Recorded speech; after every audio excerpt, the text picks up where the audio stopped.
वर्तमान में निरसा थाना क्षेत्र के कई इलाकों में अवैध कोयला संचालन, कोयला चोरी विभिन्न कोयला भट्टों में बड़े ही आराम से संचालित होती रही है, जिसमें कई बार दिखावे के लिए छापामारी तो होती है पर काम एक दिन भी नहीं रुकता है। अब इस क्षेत्र में कोयला चोरी, अवैध कोयला संचालन का स्तर भी काफ़ी गिरता जा रहा है।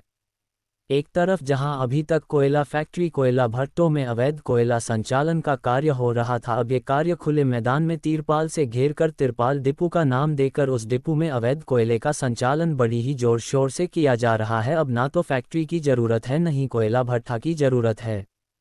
बस खुले मैदान में तिरपाल से घेर कर वहां रात के अंधेरे में ट्रैक्टर से अवैध कोयला एक जगह एकत्रित किया जाता है और फिर रात में ही ट्रक लगाकर उस कोयले को बाहर भेज दिया जाता है। इसका ताज़ा उदाहरण निरसा थाना क्षेत्र अंतर्गत श्यामपुर बी कोलेरी के समीप मारकोड़ा बस्ती है, जहां ठीक सड़क के बगल में ही तिरपाल से घेर कर लगभग सैकड़ों टन कोयला रात के अंधेरे में ट्रैक्टर से गिराया जाता है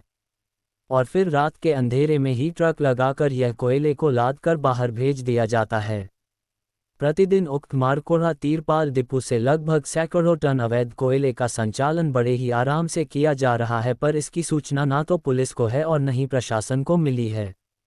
जिसका ताज़ा उदाहरण है कि विगत एक महीने से संचालित ये तिरपाल डिपो बड़े ही आराम से फिलहाल संचालित हो रहा है और आज तक इस पर किसी भी तरह कोई छापामारी नहीं हुई। कोयला के पास ही ट्रक लोड करने वाली लोहे की सीढ़ी भी रखी हुई है,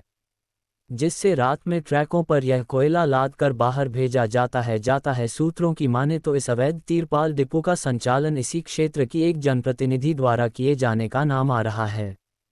जिस पर निरसा थाने में ही कई कोयला चोरी के मामले दर्ज हैं तथा मुख्य संचालक में धनबाद के कुछ लोग हैं जो पूरी तरह से इस कार्य को मैनेज करके संचालित कर रहे हैं।